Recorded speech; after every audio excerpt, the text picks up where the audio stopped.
Welcome to Headline Buster, brought to you by The Point. I'm Li Qiuyuan, sitting in for Liu Xin. In this series, we dissect stories that are making headlines around the world and talk to our guests to compensate for the missing pieces of the puzzle. So join us in real time by sending us your comments or questions via the CGTN page on Twitter, Facebook, YouTube, or Weibo. If you're watching this live on the CGTN app, email us at thepointwithlx@cgtn.com. Let us know what you think, and we live stream Headline Buster on Thursday at 11 a.m. Beijing time and air the segment on TV at 11:30 a.m. on Fridays. So do join us during the live streaming and get in touch. We would love to receive and possibly read out your insightful comments. So, what happens when you go to Disney Park but people think you are trapped in Jurassic Park? Well, they get anxious, then panic, then start hammering out frantic headlines like these. All these headlines conjure up incredibly nightmarish images, perfect for Halloween.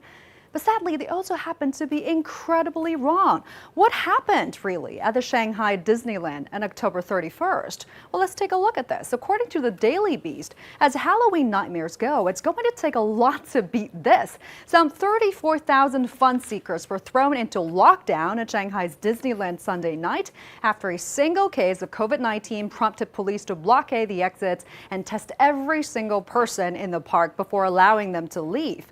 It's the latest example of the harsh measures China is taking as it pursues the elusive goal of zero COVID within its borders. Beijing is battling a fresh wave of the deadly contagion. While reading that, you'd think that the Chinese government went berserk, took 34,000 innocent people hostage and putting them through harsh measures. But is that really the case? Well, here are the unvanished facts. Someone who had visited Disneyland a day before tested positive for COVID-19. So, to ensure the visitors were safe, Shanghai Disney Resort announced on October 31st that they were temporarily suspending entry, and some attractions inside the park will also temporarily stop operating. Now, the guests still inside the park were asked to do a swab test. Nobody was trapped or locked down, nor were they subjected to any measure harsher than having to stand in a line and open their mouth wide for a few seconds. Even the report contradicts itself, adding that while such measures would likely be seen as draconian in the West, the reaction was relatively mild by national Chinese standards. Relatively mild, so no one panicked or threw a hissy fit. Instead, they all took the test in an orderly fashion since they know an extraordinary pandemic needs extraordinary measures. The government is trying to keep them safe. And once the results indicated there were no infections among Sunday's visitors, Shanghai Disneyland returned to business as usual less than 72 hours later. Which must have been disappointing the New York Times reporter who had written the amusement park will be closed at least through November 2nd, with no guarantee of reopening after that. While the incident triggered comments on social media on both Chinese and non-Chinese platforms, many lauded the action, calling it efficient and responsible. China cherishes people's life. This comment on Twitter summed up the school of thought, which was ignored in these reports. But why does a section of the media always portray everything that China does as authoritarian and terrible? Well, government's COVID-19 control measures have halted the death toll, kept new infections controlled, and maintained economic growth in the face of a global slowdown. Could this have been possible without some heavy-handed measures? And at the same time, the government has also implemented care measures such as free treatment for COVID-19 patients. And China's top epidemiologist Zhong Nanshan said by the end of this year, about 80% of the population in China should have been vaccinated with 2 shots. While people in some Western countries are angry with their governments for not doing enough, ironically, their media have been projecting China's measures as repressive and trying to find problems. And when they don't find problems, some manufacture them. Check out this CNN report. China grows more isolated as Asia-Pacific neighbors start living with COVID-19. Well, where is the isolation? Yes, there is some control over international travel, but China is in the thick of international events. Recently, it hosted the UN Biodiversity Conference in October. The China International Import Expo just ended in Shanghai on November 10th. And in February, we have Beijing 2022, the Winter Olympics. On the other hand, in Europe, there are new cases and fears of a new wave of the pandemic in Germany, Austria, Russia, Ukraine, and elsewhere. This has prompted thoughts of new lockdowns. Yes, you heard that right, lockdowns. But the World Health Organization's regional director for Europe said the current pace of transmission across the 53 countries of the European region is of grave concern. He also warned that there could be 500,000 COVID-related deaths in the region if measures are not taken. So do you understand now why China is following a zero COVID-19 policy, especially with Beijing 2022 less than 3 months away and the Winter Paralympics coming up in March? Well, these events involve tens of thousands of people in industries and immense investment. China has a responsibility to all of them. And it's better to take precautions and be safe than sorry, right? Is this so hard to understand? And besides human rights concerns, they are projecting the zero COVID-19 strategy as hitting the economy, like this CNBC report. China's zero COVID strategy will cause its economy to slow down further, economists warns. It starts with the prediction that China's economic slowdown will worsen as the Asian giant forges on with its zero COVID strategy. But when you read on, you will find it's an individual opinion. And The Economist quoted says domestic demand in China will be under pressure. But the Chinese economy is not just a domestic problem. It has other key components like exports, manufacturing, and services, which are all doing fine, as the International Monetary Fund has just projected China to see an 8% growth this year. So, since there is so much concern about China's zero COVID-19 policy, let's have an expert explain it. My colleague Liu Xin spoke to Dr. Zhou Nanshan, one of the top scientists in China and an eminent doctor. Dr. Zhou was on the forefront of the battle against SARS between 2002 and 2004 and against COVID-19 last year. She asked him if the zero-tolerance policy was not too costly and unsustainable. This is what he said. Take a listen.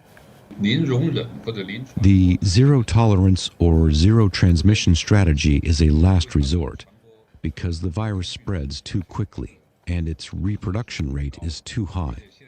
It seems that, despite the vaccines, the death rate is still about 2% worldwide, a level still too high to be tolerated.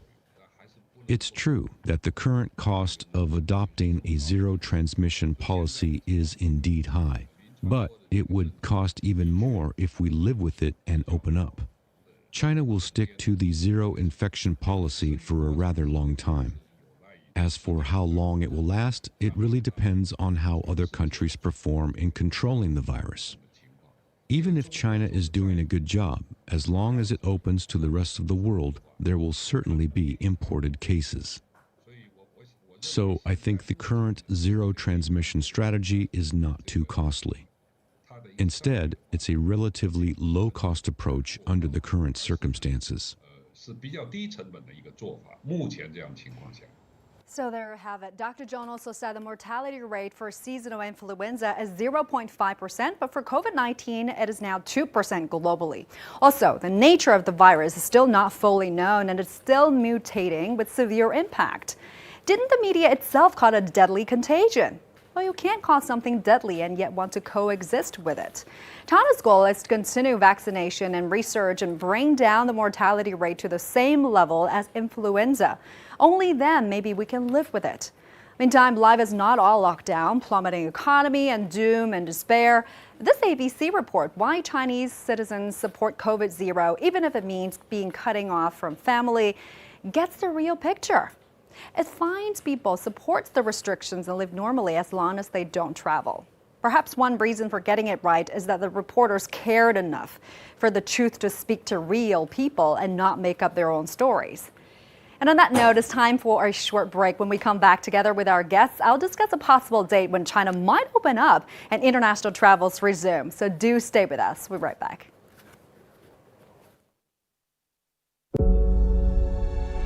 Facing the unknown is always difficult. In a world in turmoil, it's easy to lose orientation. But when the storms come, we have to see the possibilities. Reinvent. Find new opportunities. Discover a path forward. CGTN. See the difference.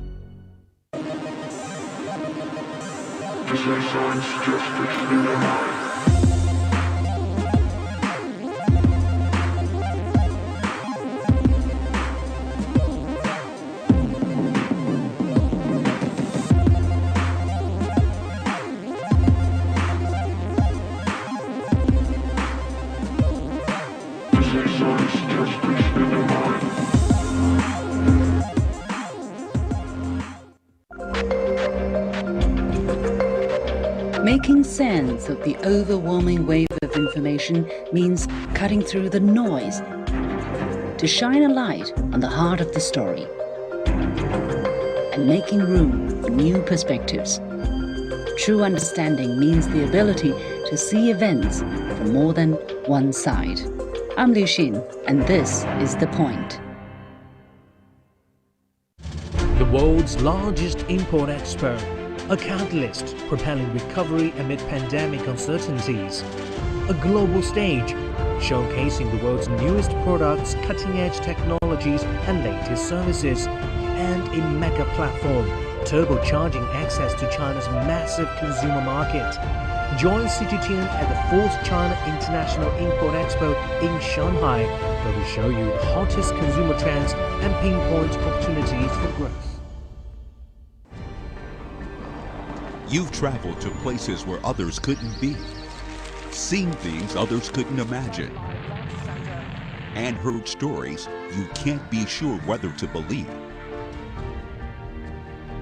They say that you're privileged, that people look up to you, but only you know how much effort you've made. You're on the ultimate journey to discover a country with 5,000 years of history and nearly 1.5 billion people. Is it a green countryside or a vast sea of neon lights and skyscrapers? Is it a dangerous land choked with smog or the blue sky of a summer's day? What is this China for you?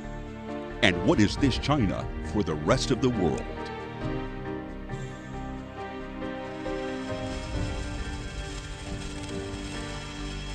CGTN. See the difference.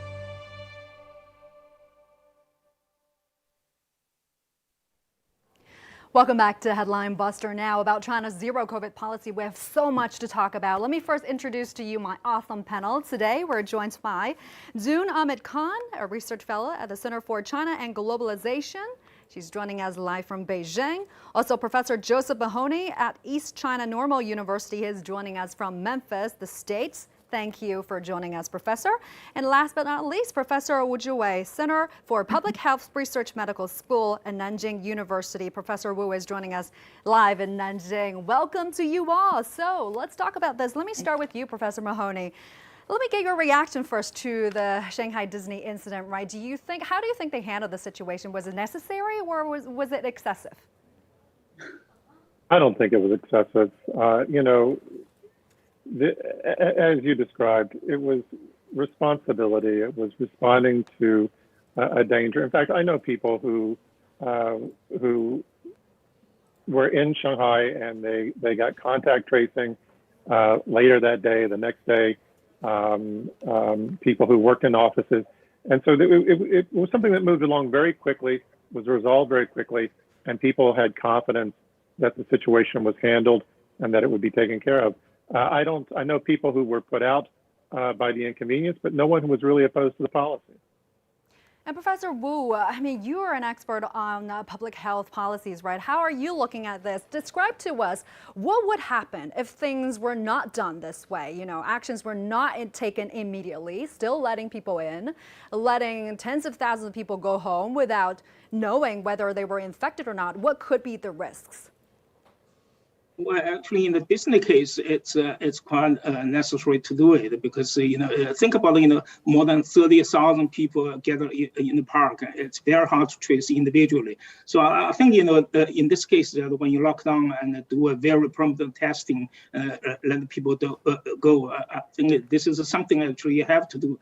If you just let people out of the park, the complication is that those people are coming from various different provinces that they will carry the virus virus to different parts of the country, then that would be a tremendous problem in the public health sense. I think that in this particular testing in the Disney park, it was very quick, very fast, and also the park even providing certain entertainment as well, such as fireworks. So I really I think that's the right way to do it. Yeah, they still had the fireworks, and it was a very fast operation. They managed to test all the 34,000 people within 3 hours. Then the test result came out in the next morning, right? If you put it elsewhere, it might take up to days, and they may not have enough test kits for that, right? In such short notice. And Zoom, let me bring you into this. You live in China. How are you looking at all this? Why do you find the Shanghai government feel it's necessary to do this way? So I think I firstly agree entirely with both the other panelists. It's true that this zero COVID, zero case policy makes us people living in China more confident about where we are going. We feel safe. Contact tracing is possible because the virus has not been allowed to fester. And the inconvenience of it is actually not that much when we especially think of the alternative, which could be appalling. We've seen cases of countries where COVID spread. And when you think about a population as big as this, spreading could mean much worse, especially in terms of human lives. So I have a little bit of an example as well. I was Universal Beijing also reported a case, and I had a shoot over there the next day. We checked with the authorities, and because they were able to resolve the issue so quickly, even now I feel like the speed at which China can do things is broadly underestimated. But within a day, they were able to manage the situation, and we, after confirming, went and everything was okay. We feel safe because of the speed and effectiveness with which measures are being taken. And there's overall, like I would feel safe to go to Shanghai Disney right now. I would feel safe to travel anywhere, which after checking, of course, where cases have been reported, making sure that we're not going in a medium or high risk area. And that's why a lot of travel and overall confidence is possible. How do you guys feel about the media coverage in some Western outlets? Professor Mahoney, we are hearing a lot of words like harsh measures, draconian. Is that fair? I mean, I don't hear those words when we are reporting on lockdowns in, for example, Italy, other European countries, New Zealand, and Australia.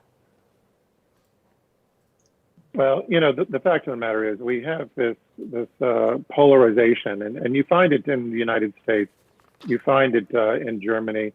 I was reading the politics of Germany today. I have a friend there who's advising the government.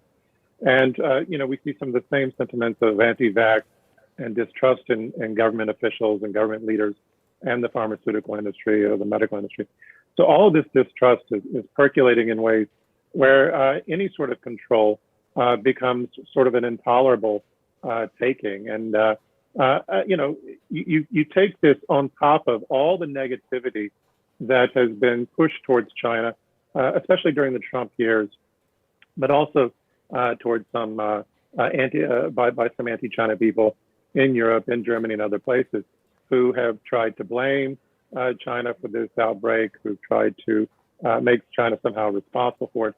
And so I think there's this resentment and this desire to find fault, to blame, and to even in cases where there's a success story.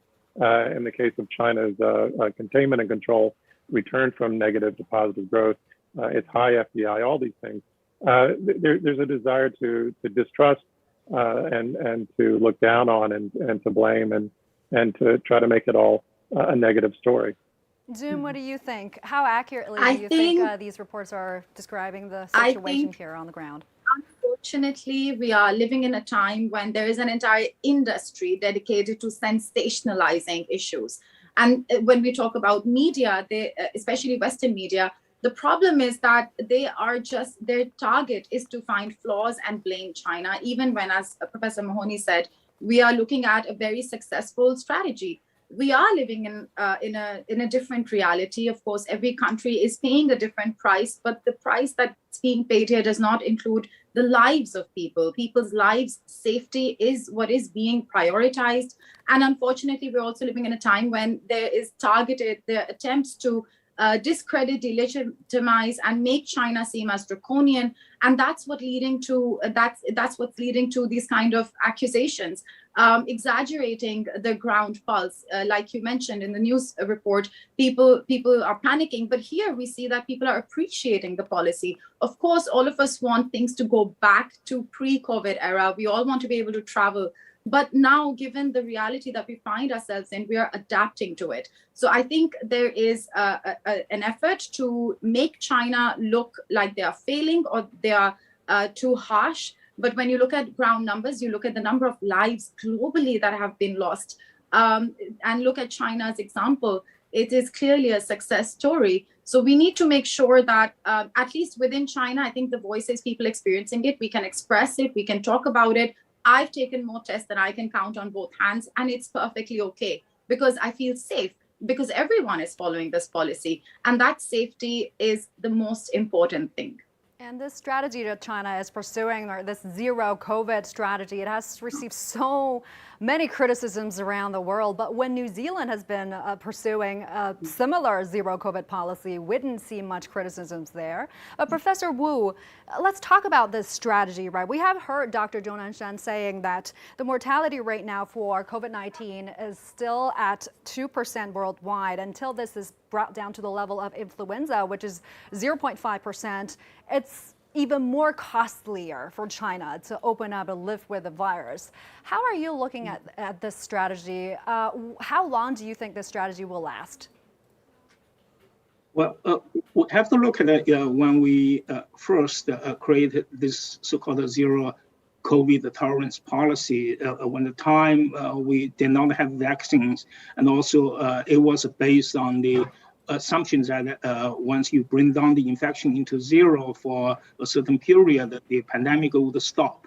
But in the past year, what we realized is that this virus is so contagious that even when you bring down the infection into zero, it won't stop. It just comes back so quickly that and that's spreading to other parts of the country as well.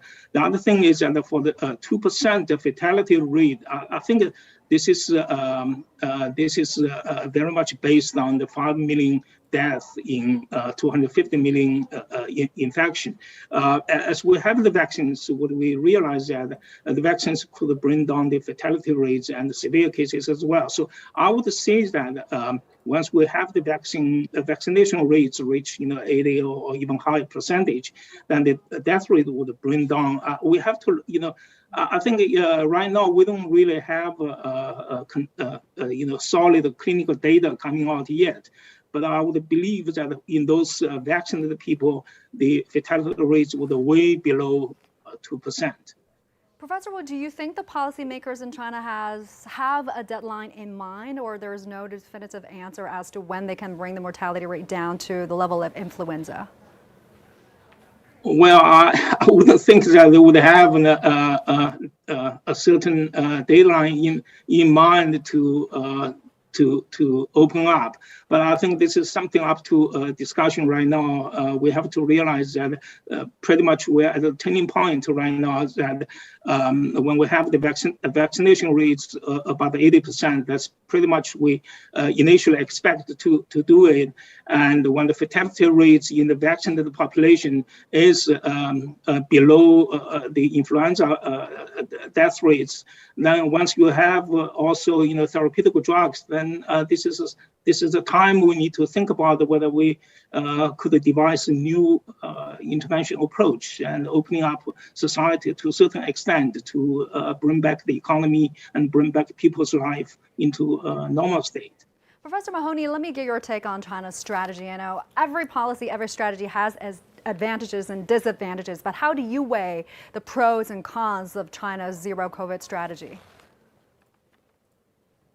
Well, I agree with the professor. I do think that we will see some moderation of the policy. I'm optimistic. I think we'll see it, especially as the new treatments are coming online. We've already seen the Merck treatment approved in the UK.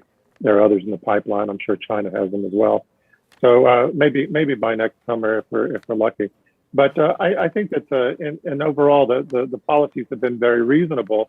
But most importantly, I think, the thing that we have to keep in mind is that they're overwhelmingly supported by the Chinese people. In other words, this is a government that is delivering on what its people want, as opposed to what we see in the West, where people are very unhappy with their government. They were very unhappy with Trump, and now Biden is at 38% approval rating, and Germany itself is a mess. The UK is a mess. So, how do we assess success and even democracy in these terms? And Professor Wu, I also want to talk about booster shots, right? Now it's been reported that in China, over 1 billion people have received 2 shots of the vaccine, but we're now talking about a third round of shots, a third shot, a booster shot. Is this booster shot necessary for all age groups, all population groups, or just for certain high-risk groups?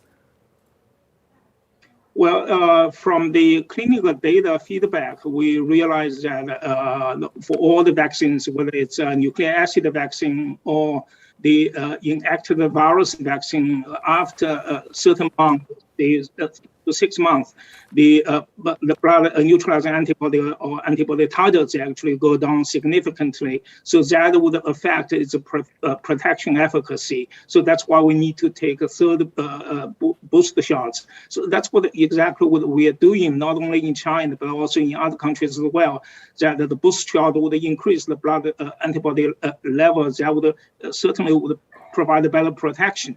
So I think this is definitely necessary in case when we look back, when we started vaccination in this country more than 6 months ago. I think overall, as far as we understood, or based on the limited data from clinic, that this booster shot would be needed for all the age groups.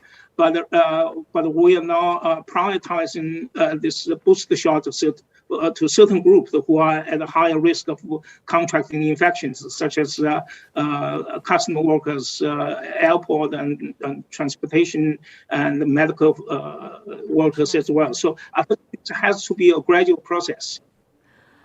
Does that mean, Professor Wu, that in a few months' time we might need to get more shots? Is that the case? Would that be the case? Yeah, I would expect. So far in China, we have more than 30 million people already received the booster shots. I would expect in the winter, when the winter sets in, that probably more and more people would take boosting shots. Yeah. So let's now talk about when can we make travel plans, right? We just heard Dr. Zhou Nanshan, China's top epidemiologist, predicting that by the end of 2022, regulations, by the vaccination rate, regulations on international travels to some countries with a high vaccination rate may ease. June, when do you think we can make international travel plans? I honestly, thinking about what's been going on since COVID started, we wouldn't have expected we would still be here. So I think let's just see. I'm not making any plans, obviously, and I hope that more important is for families that are not united right now, for them to be able to, unite at some point. I think that should also be a priority. Many students will need to complete their degrees. These kind of things are important. I hope, yes, mid-2022 or towards the end. Let's also see, like Professor Mahoney said, how the treatments improve, how the global situation evolves.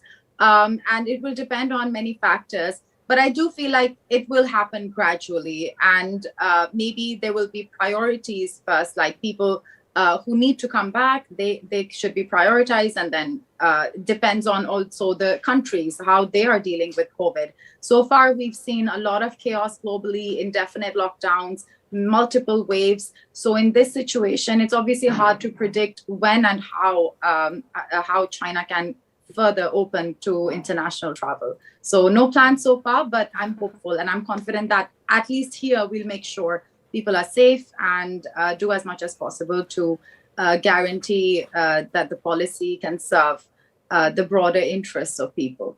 Professor Mahoney, what about you? Because I know that this has affected your life too, right? Are you planning to come back to China anytime soon? And how are you looking at the risks that China might take in the future when opening up, the risk of cross-border infections?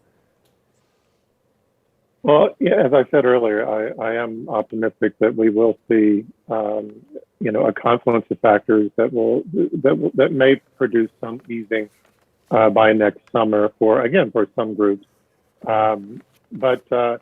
Yeah, I think that in my case, it's been very disappointing that I haven't been able to get back to my life, my work, my friends in Shanghai. Fortunately, I can still fulfill my responsibilities online and via satellite. I don't worry about the future. I focus on the present, take care of my own, and hope everyone else does the same.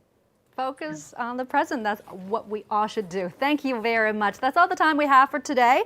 Appreciate your insights. June Ahmed Khan joining us in Beijing, Professor Joseph Mahoney joining us from Memphis, and Professor Wu Wei joining us live from Nanjing. Thank you all. And that's going to do it for this edition of Headline Buster, brought to you by The Point. We thank you for your company. We'll see you same time next week. Bye for now.